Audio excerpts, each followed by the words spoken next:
Hi everybody, how are ya? Back again with Plant Sessions. I am Kristen, I'm one of the co-founders of Tula, and thank you so much for tuning in today. And these are our plant sessions. This is all about bringing plant care to you.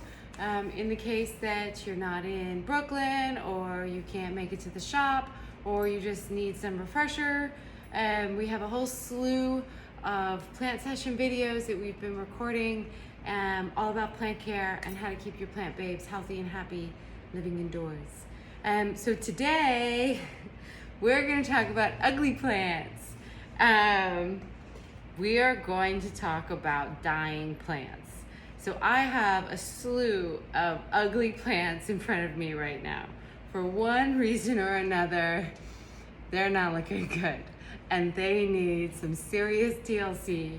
And some of them are basically close to, the plant graveyard. But we're gonna try our best because it always hurts to throw plants away. I'm sure for you, you feel the same. So we do what we can. So I'm going to go through a few different plants here. We take care of hundreds of plants in the shop, so it's pretty inevitable that one or two of them are going to end up not looking so good or get forgotten about. I have some really good examples to show you of like overwatering, underwatering, not enough humidity, not enough light. So if things are happening for you at home, you're like, why is this happening? Maybe you find some common ground with what I'm going to show you in this video today. So the theme is the ugly duckling, and hopefully we can bring it back to be a beautiful swan. So I want to start with ferns because ferns are one of the hardest plants, in my personal opinion, to keep alive and happy in, especially a city dweller's environment where you can't control the heat, or you travel, or it's too dry. It's like ferns are so beautiful, but they are finicky. They need humidity. They need constant moisture. They need to be pruned all the time.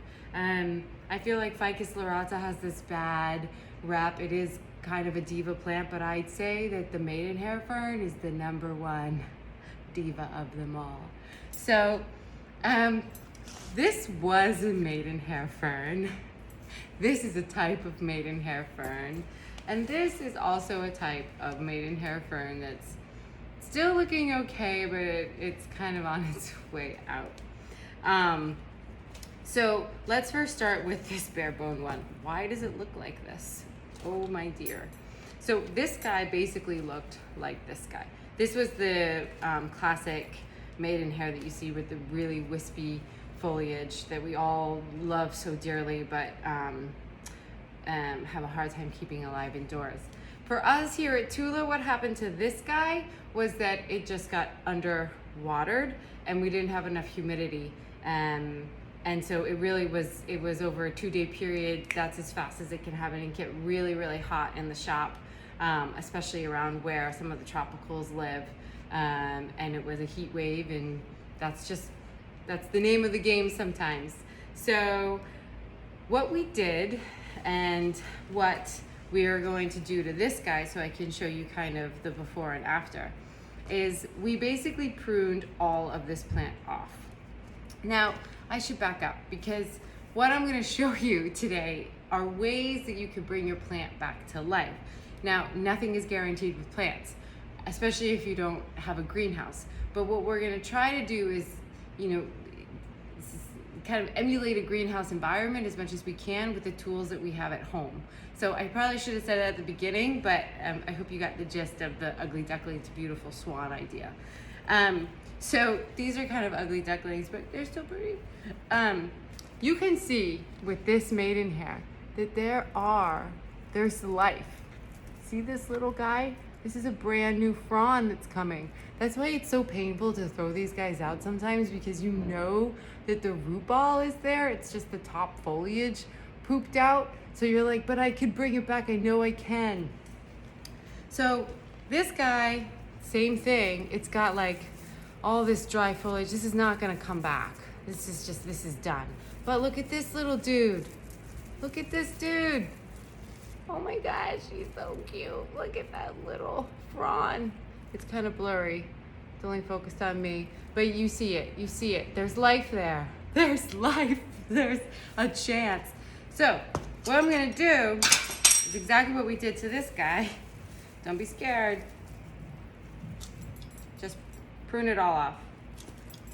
One big haircut. It's like taking your ponytail that you've always wanted to cut and just doing it. We did it! So bye-bye dried up fronds. And here we are left with a ton of little dried up fronds. Same thing as our other maiden hair. This is a 4-inch pot. This is a 6-inch pot. Now one thing that I must say about this guy that I'm holding, it's super dry. So it doesn't surprise me that it was even more dry this morning because it needs to get watered. See how easy I can pull it out of its pot. The soil is pretty light in color. It's contracted from the side, it's hardened, it's dry. Watch the watering videos that I've done. You know what I'm talking about. This guy is nice and wet, it's much heavier. There's some good moisture in this root ball. We do not need to water this guy. But you see the soil is much darker. I can't, pull it out of the pot like I can with this guy, like that. So, watered, underwater, but we'll water this. So, because we don't have a greenhouse here at Tula, oh, I wish we did. Oh, the plants we grow. We're gonna try to create one. And it's pretty easy to create one on just one plant. If you're trying to do this with hundreds of plants, you might want to invest in a greenhouse, a real one. But basically, we're gonna take household items. So if you have a plastic bag at home, hopefully you really don't have many more, especially if you live in New York, since we're not supposed to be giving out plastic bags anymore. But if you still do have a few and you want to recycle them and use them second use around, that's awesome. You can also use saran wrap. I'm really not a big fan of saran wrap because it's so wasteful, but I wanted to show you guys that this is also an option. But I'm gonna use basically like what a paper bag would be. However, my paper bag is a little different because this paper bag, I meant plastic. This plastic bag is a sleeve for a hanging planter that comes from the greenhouse. And I hate that they use these with the growers. It's really annoying because it's a one-time use. So we try to save all the packaging here at Tula so we can try to reuse it somehow. So in wintertime, if you come to Tula and buy hanging planters, you'll most likely get them packed up in these and we're reusing them. But the good thing about these is that they have air holes. Can you see? What a weirdo. See? So the plant can breathe while it's getting transported, and that's what I want for this. So this is all we're gonna do, you guys. We're basically going to take this, and it already has its air holes, all right? And if you have just a regular plastic shopping bag, you're gonna put your shopping bag over the top. I'm using a rubber band. You're gonna put your shopping bag over the top, and then you're gonna punch holes in the top of this. This is so easy. So I just put a rubber band around the top. I'm pulling it up to give the foliage some room to grow. And the rubber band helps me create a little bit of a house here. Da, da, da, da. And what I'm gonna do is I have these little dishes. This one's not big enough. Oh, it's perfect. See, I have this dish that I'm gonna put water in. And the reason I'm gonna put water in it is so that the fern is soaking up water and it's basically creating, you remember your science class in middle school when you used to like create microenvironments?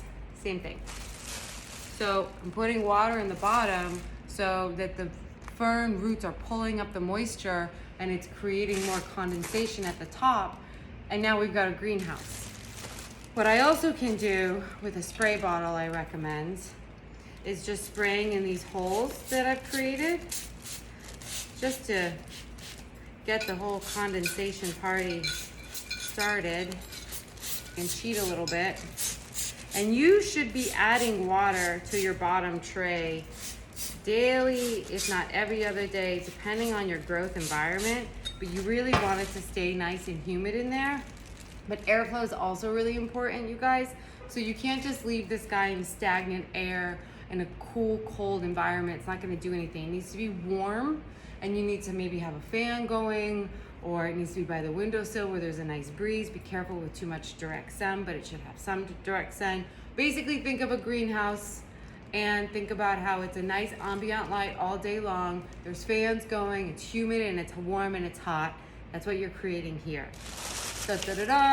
So now we just wait. Now we see whether or not this guy comes back. And put that to the side. So we do the same thing for this little dude. I'm gonna use saran wrap. Where did that piece go that I wanted to use? I went all the way over there. Talk about wasteful.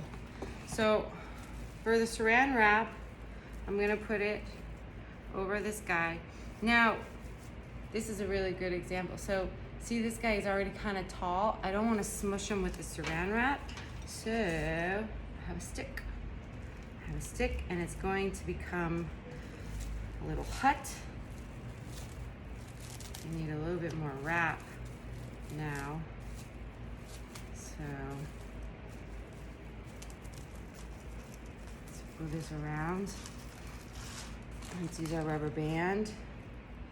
And over the top, around the rim, gotta tuck that under so there's not too much escaping of condensation. The whole idea here is that you're trying to keep condensation in. You're trying to keep moisture in. The whole reason that these ferns pooped out is because they didn't have enough moisture. So, and then I'm gonna cut little holes in here to make for the air. You need oxygen. Plants need oxygen, you need oxygen, everybody needs oxygen. Except on the moon. Okay, and then I'm gonna pour water directly into my dish this time, and I'm gonna let it soak in. Looks like I have a hole in my dish. You can't have holes in your dishes. It doesn't do anything if you do. Yes, I do. All of these dishes have holes. Some of the dishes have holes. It's very strange that I sell them this way, but they do. So basically what will happen is this fern is gonna suck up all that moisture. It's gonna start condensating on the outside, and we're gonna watch this baby grow back. So I just used a bamboo stick that I cut. So it was something longer that I just cut beforehand and stuck it right in the soil, used it as a little, structure to my building, and now my foliage has room to grow. Eventually you'll want to do the same thing with that, the 6-inch made in here that we just did the same thing to. Move it aside. So just to sum up, the reason that happened to those two ferns was a moisture issue. More often than not, that is the issue with ferns. It's a moisture / light, proportion or balance of one or the other. Where ferns get really affected is mostly in moisture, especially when grown indoors. So if you have that problem and you want to try this out and do your mini greenhouse, do it. It's an experiment. You never know what can happen. You could get a whole new plant to grow back.